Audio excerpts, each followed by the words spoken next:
शाही agree talk podcast का vision है भारतीय कृषि को सशक्त बनाना, कहानी कहने और डिजिटल मीडिया की ताकत से हम उन आवाजों और कहानियों को सामने लाते हैं जो अक्सर अनसुनी रह जाती हैं, ताकि हर भारतीय को ज्ञान और प्रेरणा मिल सके। जागरूकता और उत्साह के माध्यम से हम कृषि को भविष्य की ओर ले जाना चाहते हैं और भारत को हाईटेक खेती के क्षेत्र में वैश्विक अग्रणी बनाना चाहते हैं। नमस्कार, द डीप डाइव में आपका स्वागत है। आज हम भारत के कृषि जगत से जुड़े एक बहुत ही जरूरी एक जमीनी सवाल पर बात करने वाले हैं कि कैसे हमारे छोटे किसान, जिनके पास आप सोचिए महज 2 एकड़ या उससे भी कम जमीन है, वो अपनी मेहनत का सही मोल कैसे पाएं, अपनी आय कैसे बढ़ाएं। बिल्कुल, और ये मुद्दा करोड़ों किसानों की जिंदगी से सीधे तौर पर जुड़ा है। हमारे पास देखिए एक स्रोत है, कुछ रिसर्च का निचोड़ कह सकते हैं, जो खास तौर पर इसी चुनौती का हल निकालने की कोशिश करता है। अच्छा, तो आज हम इसी के जरिए समझेंगे कि भाई सीमित जमीन है, ठीक है, पर कमाई बढ़ाने के लिए क्या रास्ते हो सकते हैं, क्या रणनीतियां अपनाई जा सकती हैं। हाँ, प्रैक्टिकल तरीके क्या हैं? बिल्कुल, हमारा मकसद है इन रणनीतियों को परत दर परत खोलना, अच्छे से समझना। ठीक है, तो सबसे पहले ये साफ कर लेते हैं, जब हम छोटी जमीन कह रहे हैं तो इसका मतलब क्या है, कितना छोटा? हाँ, ये जरूरी सवाल है। देखिए, स्रोत के हिसाब से भारत में 1 हेक्टेयर मतलब करीब 2.5 एकड़। तो 1 हेक्टेयर या 2.5 एकड़ से कम जमीन वाले जो किसान हैं, वो छोटे किसानों की श्रेणी में आते हैं। ओके। और चिंता की बात यह है कि हमारे देश में किसानों के पास जो औसत जमीन का साइज है ना, वो लगातार कम हो रहा है। अच्छा, कितना कम हो गया है? अब ये मुश्किल से 2 से 2.5 एकड़ ही रह गया है औसतन। अरे बाप रे, सिर्फ 2-2.5 एकड़? हाँ। और अगर इसकी तुलना हम बाहर के देशों से करें, जैसे अमेरिका या यूरोप? अरे जमीन आसमान का फर्क है। सच में? अमेरिका, कनाडा, यूरोप, वहां किसानों के पास औसतन 300 से 400 एकड़ जमीन होती है। 300-400 एकड़ और यहाँ 2 एकड़? सोचिए, कहाँ 2 एकड़ और कहाँ 400 एकड़। ये गैप बहुत बड़ा है। इतना बड़ा अंतर क्यों है? स्रोत क्या कहता है इस पर, कुछ कारण बताएं? हाँ, स्रोत 2 मुख्य वजह बताता है। पहली तो जाहिर है हमारी आबादी। हमारी विशाल आबादी। हाँ, 150 करोड़ से ज्यादा लोग हैं हम, और खेती लायक जमीन तो उतनी ही है, वो बढ़ तो नहीं रही। सही बात है। दूसरी वजह है हमारी विरासत के कानून। अच्छा, वो बंटवारे वाले? बिल्कुल, जमीन परिवार में बच्चों में बराबर बढ़ती जाती है। तो हर पीढ़ी के साथ क्या होता है, खेत का आकार छोटा और छोटा और छोटा होता चला जाता है। ये तो एक स्ट्रक्चरल प्रॉब्लम है। बिल्कुल, ये एक बड़ी संरचनात्मक चुनौती है। ये तो हुई समस्या की जड़। लेकिन कहते हैं ना, हर चुनौती में अवसर भी छिपा होता है। हाँ बिल्कुल। तो आज हम उन्हीं अवसरों की तलाश करेंगे। स्रोत में 5 मुख्य रणनीतियां बताई गई हैं, जैसा आपने कहा जी। लेकिन उन पर जाने से पहले एक बहुत जरूरी पहला कदम है, जिसे अक्सर लोग नजरअंदाज कर देते हैं शायद। बिल्कुल सही कहा आपने, और वो है किसी भी तरह की खेती शुरू करने से पहले अपने पास जो संसाधन है उनका ईमानदारी से आकलन करना, अपने रिसोर्सेज का जायजा लेना। हाँ, स्रोत इस पर बहुत जोर देता है। ये सिर्फ जमीन होने की बात नहीं है, इसमें 2 अहम चीजें हैं। क्या है वो? पहला, प्राकृतिक संसाधन, मतलब आपकी मिट्टी कैसी है, सॉइल टेस्टिंग जरूरी है, पानी कितना उपलब्ध है और कैसा है, खारा तो नहीं, वाटर टेस्टिंग भी जरूरी है। हाँ, मिट्टी और पानी की जांच। बिल्कुल, इससे पता चलता है कि आपकी जमीन और वहां की जलवायु के हिसाब से कौन सी फसलें सबसे सही रहेंगी। वरना गलत फसल चुन ली तो सारी मेहनत बेकार। पानी ज्यादा चाहिए और पानी है नहीं तो फसल फेल, है कि नहीं? सही बात है। ये हुआ पहला संसाधन। और दूसरा है वित्तीय संसाधन, यानी पैसा। आपकी जेब में कितना पैसा है। बजट। हाँ, बजट। आप कितना निवेश कर सकते हैं, क्या बैंक से लोन मिल सकता है, आपकी क्षमता कितनी है। अपना बजट बिल्कुल प्रैक्टिकल तरीके से बनाना बहुत जरूरी है। कई बार किसान जोश में शुरू तो कर देते हैं, पर बीच में पैसे कम पड़ जाते हैं और फिर काम रुक जाता है। हाँ, गाड़ी रुक जाती है। इसलिए ये तैयारी खेती शुरू करने से पहले ही हो जानी चाहिए। ये एक तरह से बिजनेस प्लान बनाने जैसा है। ये बात तो गांठ बांधने वाली है, तैयारी पहले खेती बाद में। बिल्कुल। चलिए, अब उन 5 रणनीतियों पर आते हैं जो स्रोत सुझाता है।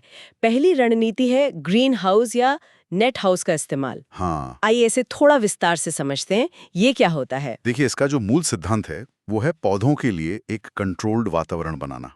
एक नियंत्रित माहौल। Controlled environment. हाँ, आप ग्रीन हाउस या नेट हाउस के अंदर तापमान, नमी, लाइट, इन सबको काफी हद तक कंट्रोल कर सकते हैं। अच्छा, और सबसे बड़ी बात, ये फसलों को बाहरी कीटों और बीमारियों से बचाता है। तो लक्ष्य क्या है इसका? लक्ष्य साफ है, कम जमीन में ज्यादा उपज लेना और बेहतर क्वालिटी की उपज लेना। ओके, स्रोत में शायद खीरे की खेती का उदाहरण दिया गया है इसे समझाने के लिए, है ना? हाँ, बहुत अच्छा उदाहरण है वो। देखिए, अगर आप खुले खेत में खीरा लगाते हैं, नॉर्मल तरीके से। हाँ, सामान्य खेती, तो साल में मुश्किल से 2 फसलें ले पाएंगे। ठीक। हर फसल से करीब 8-10 टन प्रति एकड़ उपज मिलेगी।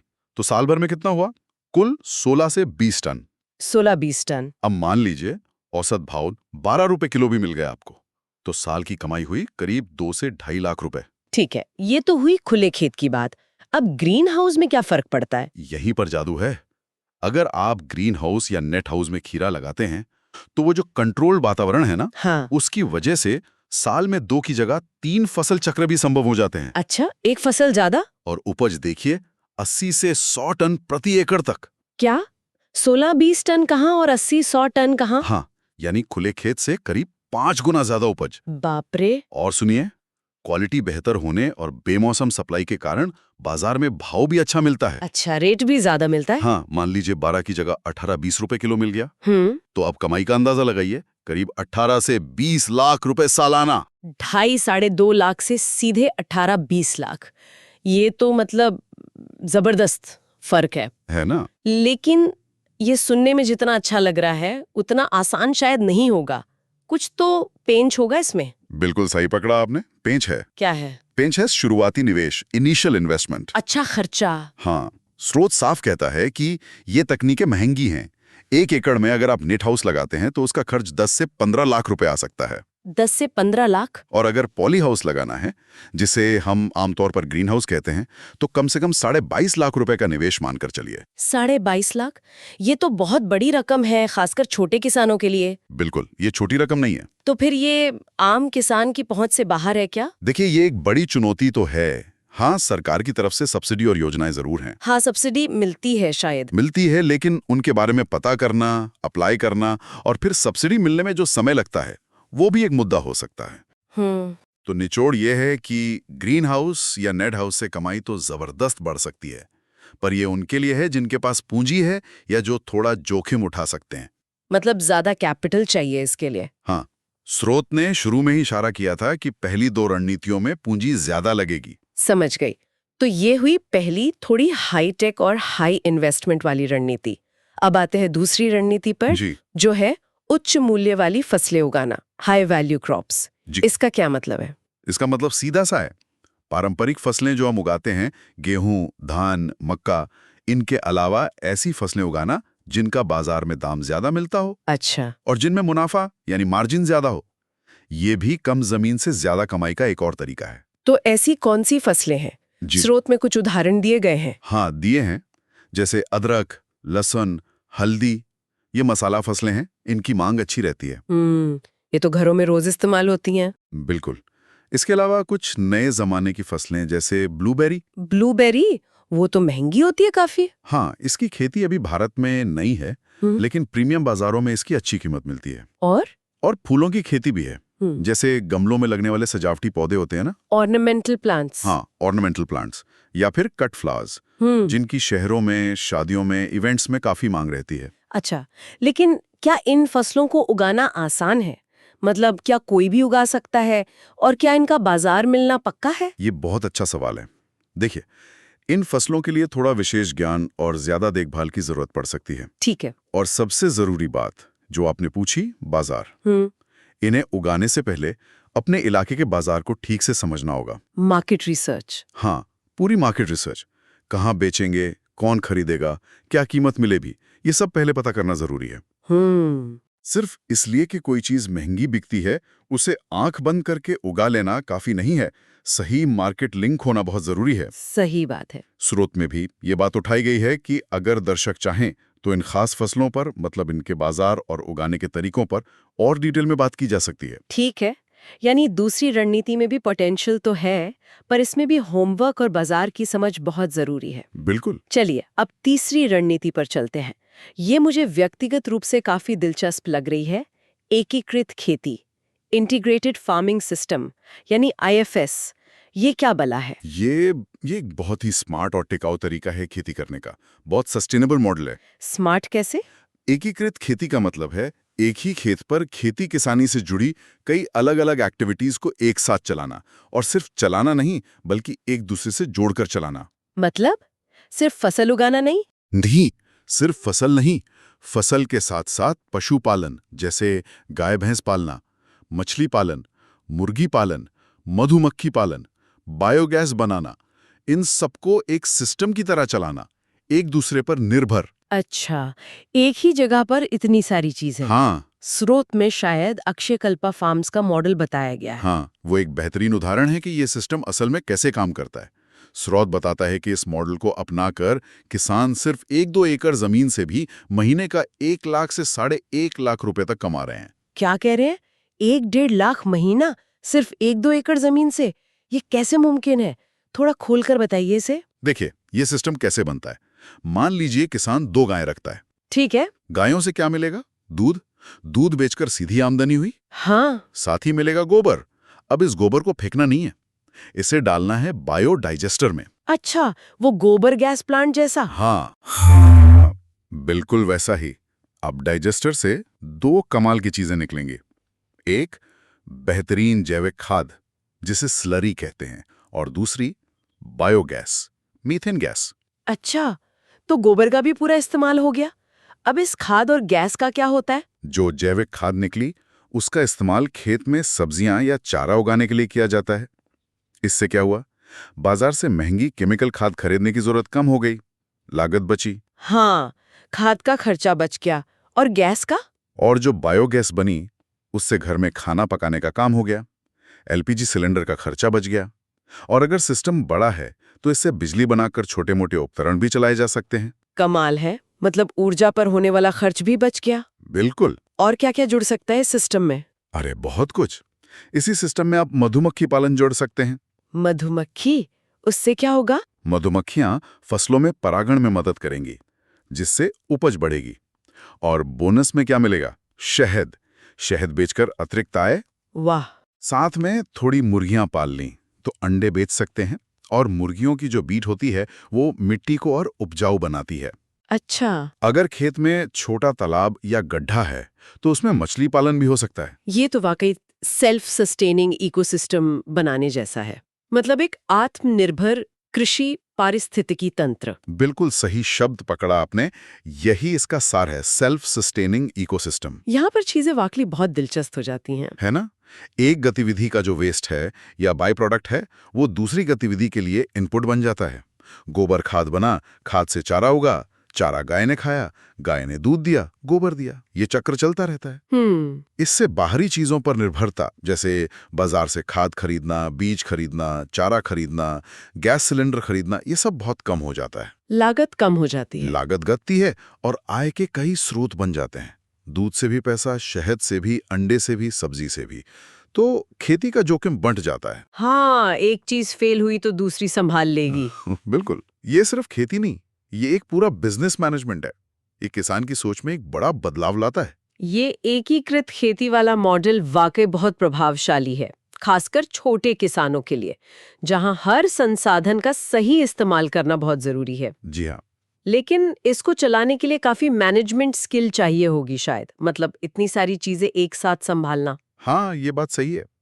इसमें एक साथ कई चीजों पर ध्यान देना होता है। ये पारंपरिक खेती से थोड़ा ज्यादा जटिल जरूर है, लेकिन इसके फायदे भी उतने ही ज्यादा हैं। इसमें सीखने और अपनाने की इच्छा शक्ति बहुत जरूरी है। ठीक है, अब चौथी रणनीति का रुख करते हैं। वो है किसान उत्पादक संगठन बनाना या उससे जुड़ना, FPO यानी फार्मर प्रोड्यूसर ऑर्गेनाइजेशन। हाँ, FPO। ये FPO क्या होते हैं और ये छोटे किसानों की मदद कैसे करते हैं? FPO का मतलब है किसानों का एक समूह, एक तरह से किसानों की अपनी कंपनी।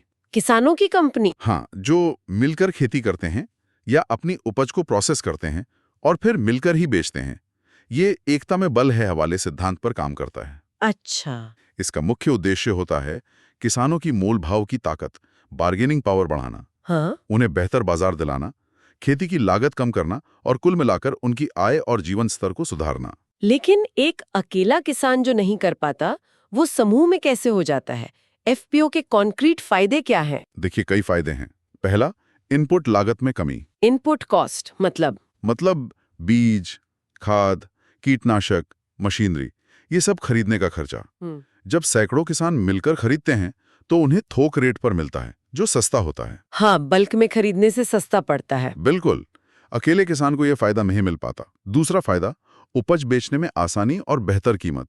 वो कैसे? एफपीओ के पास ज्यादा मात्रा में उपज होती है ना? तो बड़ी कंपनियां, सुपरमार्केट चेन या एक्सपोर्टर, वो सीधे एफपीओ से खरीदने में ज्यादा रुचि दिखाते हैं। उन्हें एक जगह ज्यादा माल मिल जाता है। अच्छा, बिचौलियों का रोल कम हो जाता है। हाँ, बिचौलिए कम होते हैं और किसानों को बेहतर दाम मिलता है। और अगर किसानों को पैसों की जरूरत हो तो लोन वगैरह? तीसरा फायदा यही आता है, ऋण और वित्त पोषण तक आसान पहुंच। बैंक और दूसरी फाइनेंस कंपनियां एक अकेले छोटे किसान को लोन देने में थोड़ा हिचकते हैं, रिस्क ज्यादा लगता है उन्हें। हाँ, ये तो है। लेकिन एक संगठित एफपीओ को लोन देना उन्हें कम जोखिम भरा लगता है। एफपीओ के जरिए किसानों के लिए सरकारी योजनाओं का लाभ उठाना भी आसान हो जाता है। क्या एफपीओ सिर्फ खरीदने बेचने में ही मदद करते हैं या और भी कुछ? नहीं, और भी है।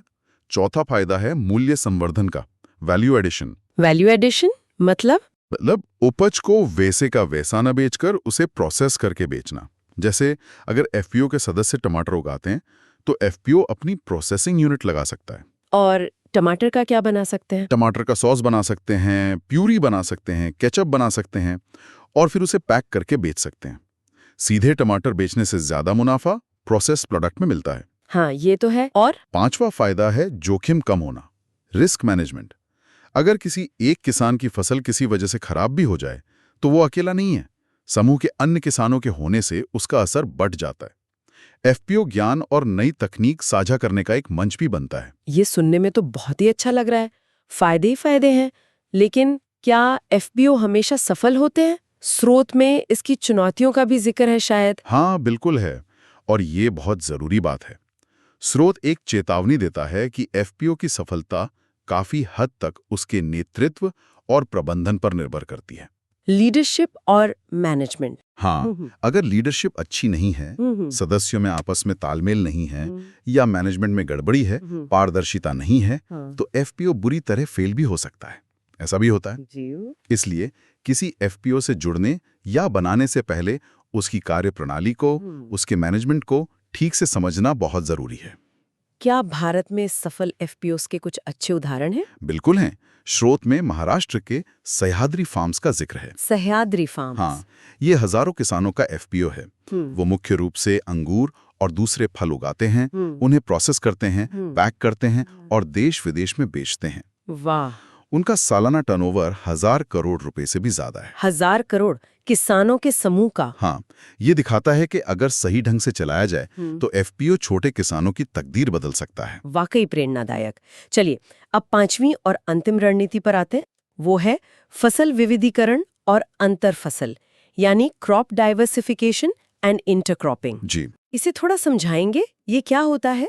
फसल विविधीकरण यानी क्रॉप डाइवर्सिफिकेशन का मतलब है कि किसान सिर्फ एक या दो पारंपरिक फसलों पर ही निर्भर ना रहे, बल्कि अपने खेत में कई तरह की फसलें उगाएं। अलग अलग फसलें? हाँ, ये अलग अलग मौसम में हो सकता है या एक ही मौसम में खेत के अलग अलग हिस्सों में। और अंतर फसल यानी इंटरक्रॉपिंग का मतलब है एक ही खेत में एक ही समय पर दो या दो से ज्यादा फसलें एक साथ लाइनों में या मिक्स करके उगाना। अच्छा, एक साथ 2-3 फसलें, ऐसा क्यों? ऐसा करने से क्या फायदा होता है? किसान एक ही फसल पर ध्यान क्यों ना दे? इसके कई फायदे हैं। खासकर छोटे किसानों के लिए ये बहुत काम की चीज है। पहला और सबसे बड़ा फायदा है रिस्क कम होना। रिस्क कम होता है। हाँ, सोचिए, अगर आपने है सिर्फ एक ही फसल लगाई और मौसम खराब हो गया या कोई बीमारी आ गई तो पूरी फसल बर्बाद, किसान सड़क पर आ सकता है। हाँ, ये तो होता है। लेकिन अगर आपने 2-3 फसलें लगा रखी हैं और एक खराब भी हो गई तो दूसरी फसलें आपको कुछ ना कुछ सहारा दे देंगी। आप पूरी तरह कंगाल होने से बच जाते हैं। ठीक है, ये तो हुआ रिस्क मैनेजमेंट। और क्या फायदे हैं? दूसरा फायदा है संसाधनों का बेहतर इस्तेमाल, रिसोर्स यूटिलाइजेशन। वो कैसे? अलग अलग फसलों की जरूरतें अलग होती हैं। किसी की जड़ें गहरी जाती हैं, किसी की ऊपर रहती हैं। कोई ज्यादा पानी लेती है, कोई कम। कोई नाइट्रोजन ज्यादा लेती है, कोई जमीन में नाइट्रोजन डालती है, जैसे दालें। तो जब आप इन्हें साथ में उगाते हैं तो जमीन, पानी और पोषक तत्वों का ज्यादा कुशल उपयोग होता है। अच्छा, और कीड़े मकोड़ों और बीमारियों से बचाव में भी ये मददगार है क्या? सुना है ऐसा। हाँ बिल्कुल, ये तीसरा अहम फायदा है। कुछ फसलें एक दूसरे की साथी होती हैं। उन्हें साथ में लगाने पर वो एक दूसरे को कीटों और बीमारियों से बचाने में मदद करती हैं। जैसे कोई उदाहरण? स्रोत में एक बहुत क्लासिक उदाहरण दिया गया है, टमाटर के साथ गेंदे या मैरीगोल्ड के फूल लगाना। दूसरी परागण करने वाली तितलियों को आकर्षित करते हैं। अच्छा। और वो मधुमक्खियां फिर टमाटर के फूलों का भी परागण करती हैं, जिससे टमाटर की उपज बढ़ जाती है ना कमाल की बात। मतलब कीटनाशक का खर्चा भी कम हुआ और उपज भी बढ़ी। बिल्कुल, कीटनाशकों पर निर्भरता कम होती है। क्या इससे कुल उपज और कमाई पर भी फर्क पड़ता है? मतलब ओवरऑल यील्ड और इनकम? निश्चित रूप से, ये चौथा फायदा है, बेहतर उपज और आर्थिक लाभ। स्रोत एक वैज्ञानिक प्रयोग का हवाला देता है जहां 3 स्थितियों की तुलना की गई। क्या प्रयोग था? पहला, सिर्फ टमाटर उगाया। दूसरा, टमाटर के साथ पालक उगाया। और तीसरा, टमाटर के साथ गाजर, पालक और धनिया, ये 3 चीजें एक साथ उगाई। अच्छा, तो क्या नतीजे निकले इस प्रयोग के? नतीजे बड़े दिलचस्प थे। जब टमाटर के साथ सिर्फ पालक उगाया गया तो टमाटर के पौधे सबसे ज्यादा स्वस्थ और लंबे पाए गए। शायद पालक ने कुछ मदद की। लेकिन जब टमाटर के साथ गाजर, पालक और धनिया यानी 3 साथी फसलें उगाई गई तो उस जमीन के टुकड़े से जो कुल उपज मिली, टमाटर प्लस गाजर प्लस पालक प्लस धनिया मिलाकर, और जो कुल आर्थिक लाभ हुआ वो सबसे ज्यादा था। मतलब जमीन उतनी ही, पर कमाई सबसे ज्यादा उस कॉम्बिनेशन से हुई। बिल्कुल, जमीन के उसी टुकड़े से ज्यादा कमाई हुई। तो ये जो फसल विविधीकरण और अंतर फसल वाली रणनीति है, ये तो खासकर उन किसानों के लिए बहुत उपयोगी लगती है जिनके पास ग्रीन हाउस जैसा महंगा निवेश करने की क्षमता नहीं है। एकदम सही कहा आपने। ये कम लागत वाली, ज्ञान पर आधारित तकनीकें हैं। इन्हें ज्यादातर किसान अपना सकते हैं। ये न सिर्फ जोखिम कम करती हैं, बल्कि जमीन की सेहत भी सुधारती हैं और लंबे समय में खेती को ज्यादा टिकाऊ बनाती हैं, सस्टेनेबल एग्रीकल्चर की तरफ ले जाती हैं। तो ये थी वो 5 रणनीतियां जिनका जिक्र स्रोत में है। बहुत बढ़िया। एक बार जल्दी से दोहरा लेते हैं ताकि हमारे श्रोताओं को याद रहे। हाँ बिल्कुल। पहला था ग्रीन हाउस या नेट हाउस, नियंत्रित वातावरण, ज्यादा उपज लेकिन ज्यादा शुरुआती लागत। सही। दूसरा, उच्च मूल्य वाली फसलें यानी हाई वैल्यू क्रॉप्स, बेहतर मुनाफे वाली फसलें चुनना, पर बाजार की पूरी समझ जरूरी। जी। तीसरा, एकीकृत खेती यानी इंटीग्रेटेड फार्मिंग, खेती और पशुपालन जैसी कई गतिविधियों को जोड़ना। इससे आत्मनिर्भरता बढ़ती है और आय के कई स्रोत बनते हैं। बिल्कुल। चौथा, किसान उत्पादक संगठन यानी एफपीओ, समूह बनाकर मोलभाव की ताकत बढ़ाना और बेहतर बाजार पाना। हाँ। और पांचवां, फसल विविधीकरण और अंतर फसल यानी क्रॉप डाइवर्सिफिकेशन और इंटरक्रॉपिंग, एक साथ कई फसलें उगाना जिससे जोखिम कम होता है और उपज बढ़ती है। एकदम सही। ये 5 मुख्य बातें हैं। और देखिए, ये रणनीतियां सिर्फ किताबी बातें न लगें, इसके लिए स्रोत में एक असल जिंदगी का उदाहरण भी दिया गया है। हाँ, मैंने भी नोट किया। तरुण मल जी का जिक्र है, जो स्रोत के वक्ता के मित्र हैं। जी। बताया गया है कि वो सिर्फ 1 एकड़ जमीन से काफी अच्छी कमाई कर रहे हैं। उनकी सफलता के पीछे क्या राज बताया गया है? क्या खास किया उन्होंने? 2 मुख्य बातें सामने आती हैं उनके उदाहरण से। पहली, उन्होंने बहुत सोच समझकर, रिसर्च करके सही फसल की किस्मों का चुनाव किया, जो उनके इलाके की मिट्टी, पानी, जलवायु और वहां के बाजार के लिए सबसे उपयुक्त थी। सही फसल चुनना। हाँ। और दूसरी, और शायद सबसे अहम बात, उन्होंने खेती को सिर्फ एक पारंपरिक पेशा मानकर नहीं किया, उन्होंने इसे एक गंभीर व्यवसाय की तरह लिया, एक सीरियस बिजनेस। अच्छा, मतलब नजरिया बदला। हाँ, नजरिया बदला। उन्होंने इसमें पैसा लगाया। स्रोत बताता है कि शुरुआती निवेश करीब 15-20 लाख रुपए का था उनका। 15-20 लाख 1 एकड़ पर? ये तो काफी ज्यादा है। हाँ, लेकिन उन्होंने वो निवेश किया और फिर पूरी लगन और मेहनत से काम किया, और आज वो अपने उस निवेश से कहीं ज्यादा कमा रहे हैं। तो इन सब बातों का निचोड़ क्या निकलता है? क्या संदेश है छोटे किसानों के लिए? निचोड़ साफ है, संदेश साफ है।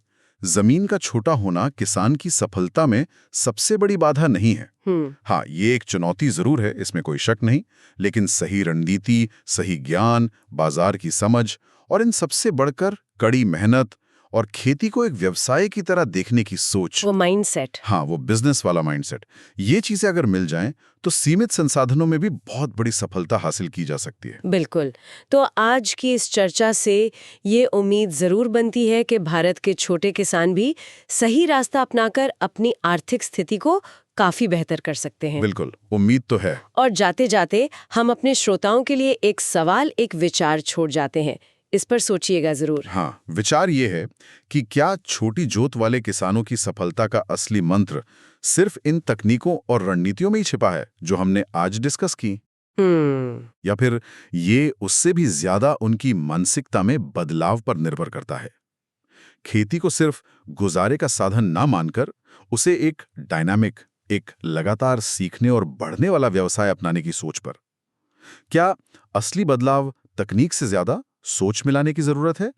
ये सोचने वाली बात है। इसी सवाल के साथ आज की ये गहरी चर्चा यहीं समाप्त करते हैं।